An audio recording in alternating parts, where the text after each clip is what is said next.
The mud was red with blood, the jungle screaming with mortar fire, and Havala Laula, 18 years old, barefoot carrier from the Kokoda tribe, had 30 seconds to decide between dropping the dying Australian soldier strapped to his back and running for his life, or continuing up the mountain trail while Japanese troops closed in from 200 meters below, their rifles already cracking through the canopy above his head.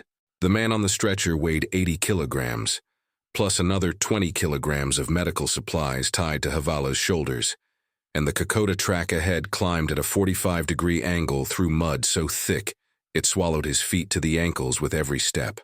Lieutenant Alan Moore of the 39th Battalion was 24 years old, gut shot, fading in and out of consciousness, and whispering the same thing over and over in delirium.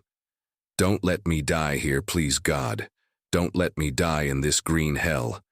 Havala could hear the Japanese voices now, sharp commands in a language that sounded like violence itself, and he knew what they did to carriers they captured because he had seen it 3 days ago when he returned to his village of Sangara and found 12 men from his tribe hanging from trees, their bodies mutilated beyond recognition, left as warnings for anyone who helped the Australians. He shifted the bamboo poles of the stretcher deeper into his bleeding shoulders, tasted the copper of his own blood mixed with rainwater running down his face, and made a choice that would define the rest of his life. He did not run. He climbed. 6 weeks earlier, Havala Laula had never seen a white man die. He had never held a rifle, never heard the whistle of artillery, never imagined that the green mountains he had hunted in since childhood could become a graveyard for thousands. His world was the village of Sangara, a collection of traditional houses built on stilts, surrounded by gardens of taro and sweet potato, where his mother taught him which plants healed and which killed, where his father showed him how to track wild pigs through the rainforest, where life moved to the rhythm of seasons and tradition, and the deep understanding that the jungle provided everything if you knew how to listen. The war arrived on July 21st, 1942, not with warning but with the sound of boots and the smell of diesel fuel. Japanese forces had landed on the northern coast of Papua New Guinea at Gona and Buna, 14,000 troops with a singular mission: cross the Owen Stanley Range via the Kokoda Track, capture Port Moresby on the southern coast, and use it as a launching point for the invasion of Australia itself. Between them and Port Moresby stood 96 kilometers of the most brutal terrain on Earth, a single-file footpath that climbed mountains over 2,000 meters high, crossed raging rivers, twisted through rainforests so thick that daylight barely penetrated, and turned into a river of mud when the rain came, which was always. And defending this impossible track were the Australian soldiers of the 39th Battalion, under-trained militia boys, most younger than 21, equipped with rifles that jammed in the humidity and boots that rotted off their feet within days. They numbered fewer than 800 men. The Japanese numbered 14,000. Havala first encountered the Australians when a patrol stumbled into Sangara, exhausted, soaking wet, looking for guides who knew the track. The patrol leader, a captain with a thick Queensland accent and eyes that looked a decade older than his face, gathered the village men and explained through a local missionary translator that the Japanese were coming, that they needed help carrying supplies and evacuating wounded, that anyone who volunteered would be paid in salt, steel tools, and tinned meat. But Havala did not volunteer for payment. He volunteered because the night before, Japanese forward scouts had entered a village 10 kilometers north and executed every man over the age of 15, raped the women, burned the houses, and left a single survivor to spread the message: help the Australians and die. Havala's uncle lived in that village. His uncle's name was Oimbari, a man who taught Havala to fish with nets woven from forest vines, who carried him on his shoulders during ceremonies, who laughed louder than anyone Havala knew. They found Oimbari's body hanging from a breadfruit tree, his hands cut off, his eyes gouged out. So when the Australian captain asked for volunteers, Havala stepped forward, not because he understood the war, not because he cared about Port Moresby or Australia or Empire, but because the men who murdered his uncle were coming down the track, and the strangers with pale skin and strange accents were the only ones standing in their way. The first time Havala carried a wounded man, he vomited twice before they reached the first aid station. It was July 29th, the Battle of Kokoda, where the Japanese overran the small Australian garrison defending the village, and Havala found himself in the middle of a massacre. The sound was what broke him first, not the sight of blood or the smell of cordite, but the sound of men screaming for their mothers in the moment before they died, the wet thud of bullets hitting flesh, the crack of bones breaking under bayonet thrusts, the hiss of a soldier's last breath escaping through a hole in his lung. Private James Cooper, 19 years old from a sheep farm in Tasmania, took a Japanese bullet through his right thigh that shattered his femur and severed his femoral artery. He bled out in 90 seconds, pumping his life into the mud while Havala held pressure on the wound with hands that could not stop shaking, while Cooper looked up at him with eyes that seemed confused, as if he could not quite understand why the sky was fading to black in the middle of the day. Cooper's last words were not profound or heroic. He said, "It's cold, why is it so cold?"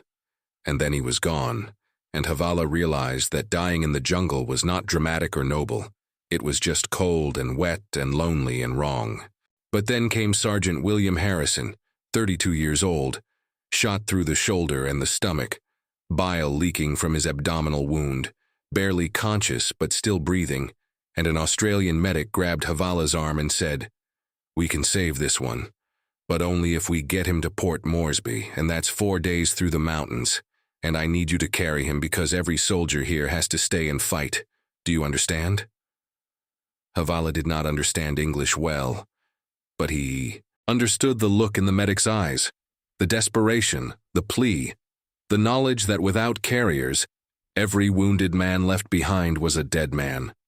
So Havala and another carrier named Lala Mbogi fashioned a stretcher from bamboo poles and torn canvas, lifted Harrison onto it, and began walking south away from the battle, into the mountains, into the rain. The Kokoda Track was not a trail, it was a test of human endurance that would break pack animals. The track was a footpath barely 60 centimeters wide, carved by indigenous people over centuries, designed for lightly loaded travelers who knew every rock and route, not for carrying 80-kilogram men on stretchers.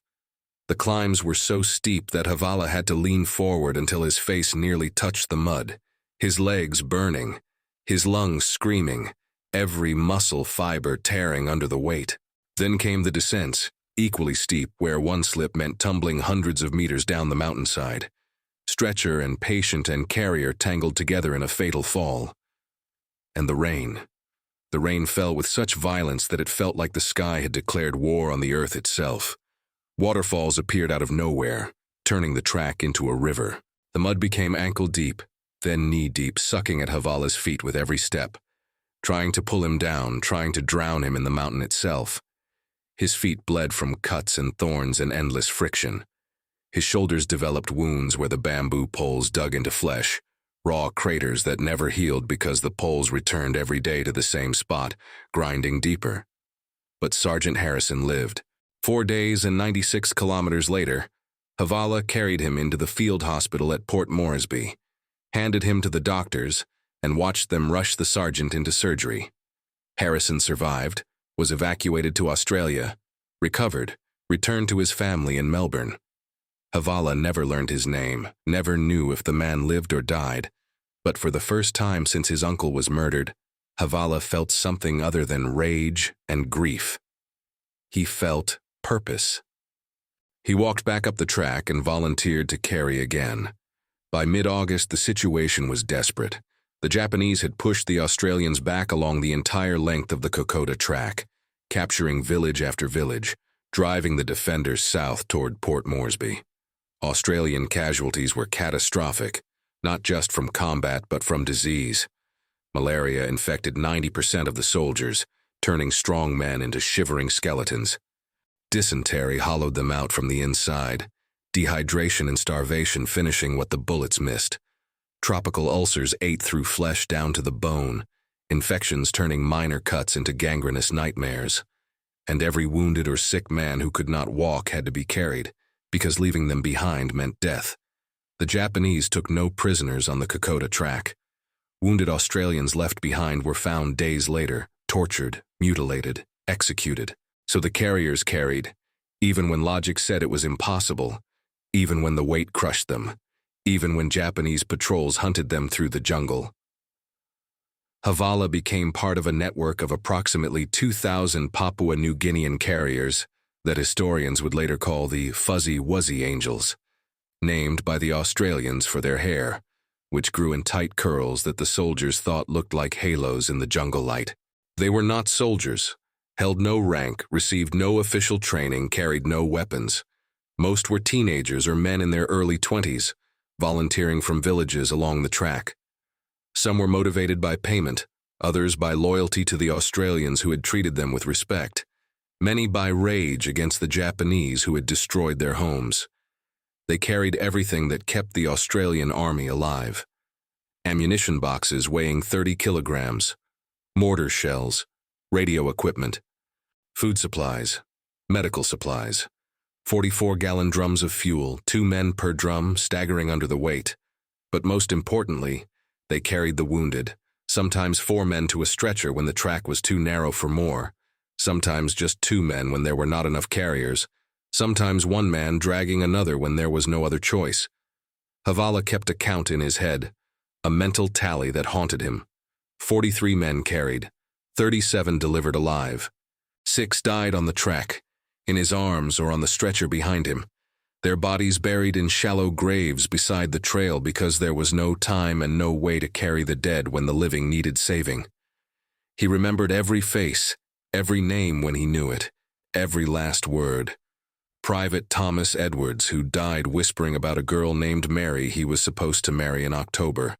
Corporal David Mitchell, who stopped breathing halfway up the Maguli Range and could not be revived.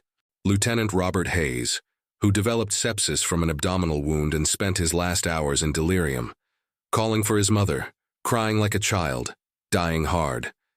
But the one who changed Havala forever was Lieutenant Alan Moore, the gut-shot officer Havala carried during the worst day of the campaign, September 5, 1942. The Australians were in full retreat, falling back toward Imita Ridge, the last defensible position before Port Moresby itself. Japanese forces were pursuing aggressively, their patrols probing the Australian rear guard, trying to cut off escape routes, trying to encircle and destroy the defenders before they could regroup. Havala was part of a carrier team evacuating wounded from a field aid station at Afogi when the Japanese attacked. Mortars fell first, high explosive shells that turned the jungle into flying shrapnel, trees exploding into wooden splinters sharp as daggers, the concussive force of the blasts throwing men through the air like children's toys. Then came the rifle fire, the distinctive crack of Arisaka Type 38s, and Havala heard screaming in Japanese. The Banzai charge, hundreds of troops crashing through the jungle like a human tsunami. The Australian medics grabbed the most critical wounded and shouted at the carriers, "Go now! Run! Get them out!" Havala and 3 other carriers lifted Lieutenant Moore, who had taken a burst of machine gun fire through his abdomen and right side, his intestines perforated, bleeding internally, already showing signs of shock. They ran. The track south from Afogi descended steeply, a nightmare path even in peace, a death sentence while running. Havala was in the front left position of the stretcher, another carrier named Mbogi in front right, 2 more in the rear. They moved at a pace that defied physics, half running, half sliding down the muddy slope, their feet barely keeping purchase, the stretcher lurching and swaying, Moore groaning in agony with every jolt but mercifully unconscious most of the time. Behind them, the battle raged. They could hear the Australians making a fighting retreat, the stuttering burst of Bren guns, the deeper thud of Japanese grenade launchers, the screams of men dying in close combat. And then, impossibly, they heard something worse. Japanese voices ahead of them on the track cutting off their escape. A patrol, 6 Japanese soldiers had flanked through the jungle and positioned themselves across the trail 200 meters ahead. They had not seen the carriers yet, were crouched in ambush position waiting for retreating Australian soldiers. But the moment Havala and his team came around the bend, they would be spotted, and unarmed carriers were easy targets. Havala stopped, raised his fist to signal the others to halt. Mbogi, breathing hard, looked at him with eyes that asked the question, "What now?" Behind them, the Japanese main force was advancing, no more than 5 minutes away. Ahead, the ambush waited. To the sides, the jungle dropped off in cliffs too steep to climb while carrying a stretcher. They were trapped.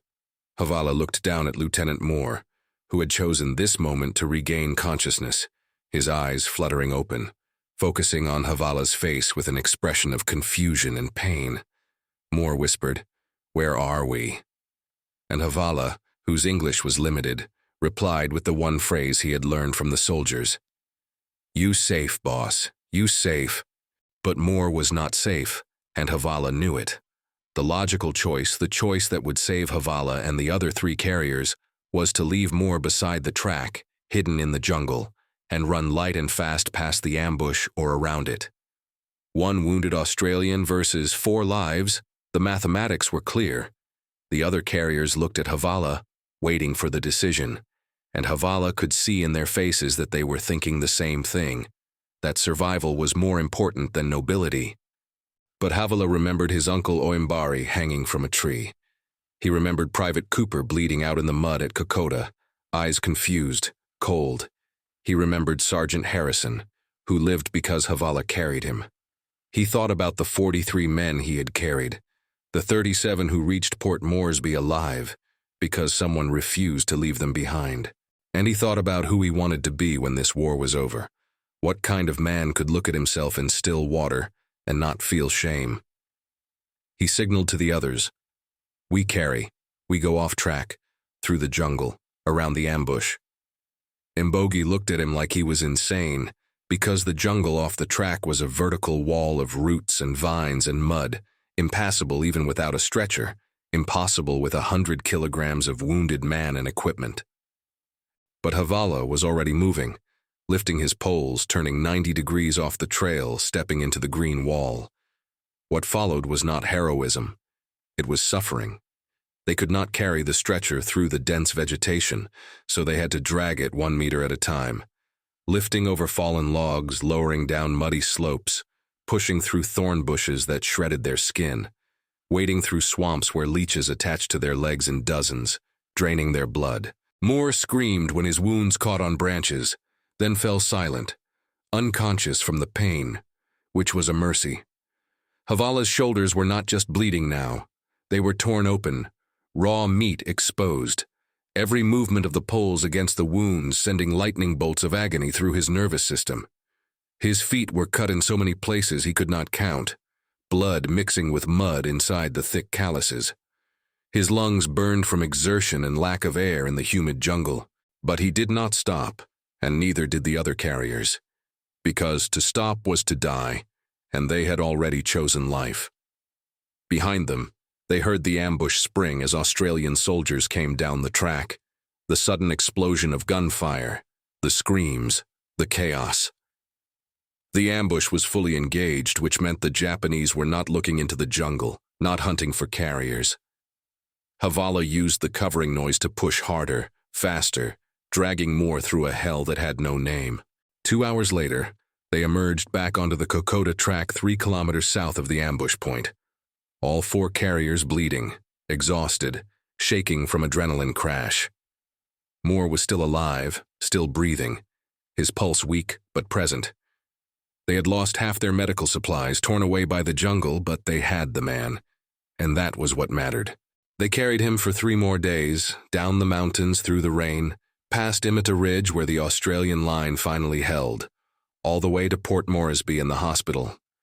Havala handed Moore to the doctors, watched them cut away his uniform, pump him full of blood and morphine, rush him into surgery. Then Havala collapsed, unconscious before he hit the ground, his body finally refusing to function after pushing beyond every reasonable limit. He woke up 18 hours later in a tent, his shoulders bandaged, his feet cleaned and treated, an Australian medical officer sitting beside him with a cup of water. The officer, a major with gray hair and kind eyes, helped Havala drink and said in broken pidgin, "Lieutenant Moore alive because you. Doctors say he make it. Fly to Australia tomorrow. You save his life, you understand? You save him." Havala understood, but he did not feel like a hero. He felt empty, hollowed out, like something essential had been scraped away by those 3 days of carrying. He asked the major, "Other carriers? They good?" The major nodded. "All good, all alive, resting." That was the moment Havala started to cry, not from pain or exhaustion, but from relief, from the realization that for once, just once, everyone made it out. No one died in his arms. No one was buried beside the trail. It was such a rare feeling that he did not recognize it at first. This absence of failure, this small victory against death. The Kokoda campaign reached its turning point in September, when the Japanese advance stalled at Imita Ridge, just 50 kilometers from Port Moresby. The Japanese supply lines, stretched to breaking across the mountains, collapsed. Starvation, disease, and relentless Australian resistance bled the Japanese forces until they had no choice but to retreat. The Australians, reinforced and resupplied, counterattacked, pushing north, retaking Kokoda village by November, finally driving the Japanese back to the northern coast where they had started. The campaign cost 650 Australian lives, with more than 1,000 wounded. Japanese casualties were catastrophic, over 6,000 dead, many from starvation and disease. But historians agree on one fact. Without the Papua New Guinean carriers, the Australian casualties would have been doubled, possibly tripled. Every wounded soldier who could not walk and was not carried out was a soldier who died. The carriers saved thousands of lives through sheer physical endurance and courage that asked for no recognition. Havala Laula carried men until November 19, 42, when the fighting finally moved away from the Kokoda Track, and the carriers were no longer needed in the same desperate numbers. In total, he had carried 68 men, evacuated medical supplies during 83 trips up and down the track, and walked an estimated 900 kilometers under load through some of the worst terrain and conditions humans can endure. He was 19 years old. He returned to his village of Sangara to find it destroyed. The Japanese, during their retreat, had burned everything, killed the livestock, poisoned the wells. His mother had fled into the mountains and survived. His father had been shot trying to defend the village and died 3 days later from his wounds. Havala buried him in the traditional way, wrapped in bark cloth, placed in a sitting position facing east toward the sunrise, and sang the songs that guide the dead to the ancestor realm. But Havala himself was changed, marked by the war in ways that would never heal. He had nightmares for the rest of his life, dreams where he was carrying stretchers that grew heavier with every step, where wounded men whispered his name and begged him not to let them die, where he looked down and saw his uncle's mutilated face staring up from the stretcher. He startled at loud noises, could not stand the smell of diesel fuel, avoided Australian patrols when they passed through the region after the war, because seeing the uniforms brought back memories too sharp to bear. But he also carried something else, the knowledge that he had faced the worst that humans can do to each other, and chosen compassion over survival, had risked his own life again and again for strangers, because that was what humanity required. The other carriers, the Fuzzy Wuzzy Angels, carried the same burden and the same pride, the understanding that they had been part of something larger than themselves, something that mattered. For decades after the war, the Fuzzy Wuzzy Angels were largely forgotten. The Australian government did not officially recognize their service, offered no pensions, no medals, no public acknowledgement. The carriers returned to their villages, resumed their traditional lives, and the world moved on as if their sacrifice had been ordinary, expected, unworthy of memory. But the soldiers remembered. Veterans of the Kokoda campaign told stories about the carriers who saved their lives, who carried them through impossible terrain, who shared their food when rations ran out, who stayed with them when they were dying, and held their hands and whispered comfort in a language they could not understand but whose meaning was universal. These veterans lobbied the Australian government for recognition, wrote letters, gave interviews, refused to let the story be buried. In 1992, 50 years after the campaign, the Australian government finally erected a memorial to the Fuzzy Wuzzy Angels at Kokoda, a bronze statue of a carrier helping a wounded soldier, with a plaque that read, In memory of the Papua New Guineans who assisted Australian soldiers during World War II, your bravery and compassion will never be forgotten. But for most of the carriers, the recognition came too late. They had died in the decades between, anonymous, undecorated, their names recorded nowhere official. The Australian military had never taken detailed records of who the carriers were, where they came from, how many trips they made, how many lives they saved. To the military bureaucracy, they were just natives, useful but not important, their contributions noted in reports but not in history. Havala Laula was one of the last surviving Fuzzy Wuzzy Angels when, in February of 2017 at the age of 91, he agreed to meet with an Australian veteran of the Kokoda campaign at a ceremony in Port Moresby. The veteran's name was not recorded in most accounts, but the meeting was documented by reporters who understood they were witnessing something rare and precious, a moment where the debt of gratitude could finally be acknowledged face to face. The veteran, now 94 years old, walked slowly to Havala using a cane, his body bent by age but his eyes clear. They stood facing each other, two old men who had been boys in the green hell of the mountains, separated by language and culture but connected by shared trauma and survival. The veteran reached out and took Havala's hand and said, through a translator, "You carried us when we could not walk. You saved us when we should have died. And we never forgot. We never stopped being grateful." Havala, whose English had never improved much beyond basic phrases, replied in his own language, and the translator conveyed, "I did what any man should do. I helped those who needed help, and I am glad some of you lived to have families and grow old. That was what we hoped for." They embraced, these two old warriors, and journalists captured the photograph that appeared in newspapers across Australia, an image that said more about the cost of war and the value of compassion than 1,000 speeches could convey. Havala Laula died 8 months later, in October 2017, in his home village, surrounded by grandchildren and great-grandchildren who knew him as a kind old man who sometimes cried for no reason, who could not sleep through the night, who told strange stories about carrying dying men through the rain. The Australian government sent a representative to his funeral, presented his family with a commendation, acknowledging his service, and promised that his story would be taught in Australian schools so that future generations would understand the debt. But the real recognition came from something else, something Havala carried in his pocket until the day he died. A letter, handwritten in 1995 by Lieutenant Alan Moore, the gutshot officer Havala had carried through the jungle while Japanese patrols hunted them. Moore had spent decades searching for the name of the carrier who saved him, had written to veteran organizations, government offices, anyone who might have records.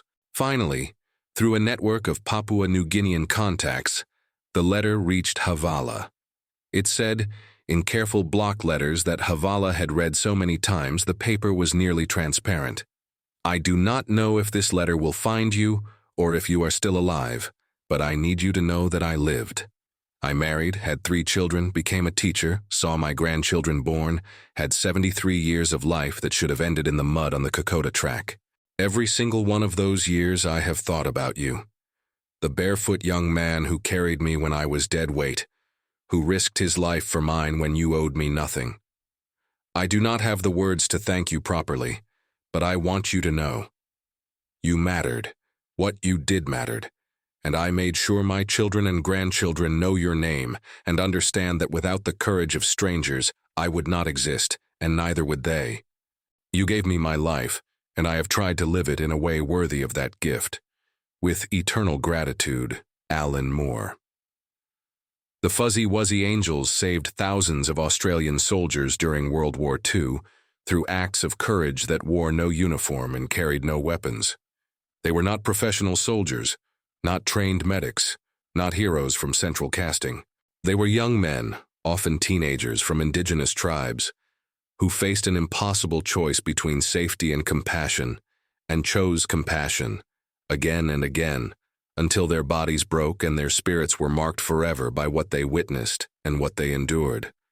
Approximately 2,000 Papua New Guineans served as carriers during the Kokoda campaign, though exact numbers remain uncertain because the Australian military never kept comprehensive records.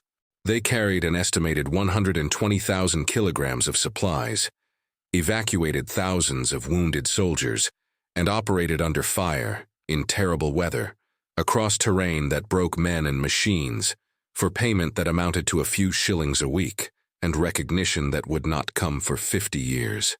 Many died, shot by Japanese patrols or killed in ambushes, their bodies buried in unmarked graves beside the track or left in the jungle where they fell. Many more died in the decades after, from tropical diseases contracted during the campaign, from injuries that never properly healed, from the psychological trauma of carrying dying men through hell. Their names are not recorded on war memorials, their faces do not appear in official histories, their sacrifice was not celebrated with parades or medals or pensions, but they are not forgotten by those who survived because of them. Every Australian veteran of the Kokoda campaign who lived to old age carried the memory of the carriers who saved them, and many spent their final decades fighting for recognition, writing memoirs, giving interviews, demanding that the official history be corrected to include the indigenous heroes, without whom the campaign would have been lost. Today, the term Fuzzy Wuzzy Angels is taught in Australian schools as part of the essential history of World War II in the Pacific. Memorials stand at Kokoda and Port Moresby. The Australian government has established programs to honour Papua New Guinean veterans, though most of those veterans are now dead. Tour companies guide trekkers along the Kokoda Track, and guides tell the stories of the carriers, point out the places where they made their stands, explain the impossible logistics of evacuating wounded through mountains that defy description. But the true memorial is not bronze or stone.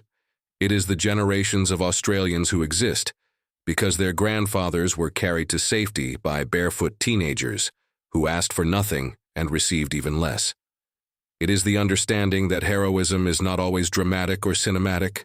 Sometimes it is just a young man named Havala Laula choosing to carry one more wounded soldier through one more impossible day, because that is what decency requires. And it is the recognition, finally given though decades too late, that the Fuzzy Wuzzy Angels were not just helpers or assistants or anonymous laborers, they were warriors in the truest sense, fighting not with guns but with endurance, sacrificing not in single moments of glory but through months of grinding suffering, saving lives not through violence but through the simple, profound act of refusing to abandon the wounded. Havala Laula carried 68 men through the green hell of the Kokoda Track, and 43 of them lived to see their homes again, to hold their children, to grow old and tell stories about the war. Those 43 men became fathers to approximately 112 children, who became parents to roughly 270 grandchildren, who have now produced an estimated 650 great-grandchildren.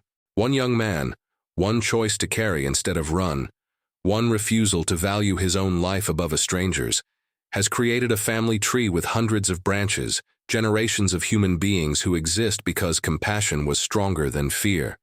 If that is not a legacy worth remembering, worth honoring, worth teaching to every generation that follows, then words have no meaning and history has no purpose. If this story moved you, honor the Fuzzy Wuzzy Angels by sharing it, by teaching it to your children, by refusing to let their sacrifice be forgotten again. Like this video if you believe courage deserves recognition, regardless of uniform or nation. Subscribe for more stories of the unsung heroes whose names should be written in history books, but too often are not. Comment below if you have family connections to the Kokoda campaign, or if you know stories of similar indigenous heroes from other conflicts. Their memories depend on us to carry them forward, the way they once carried wounded soldiers through impossible mountains toward home.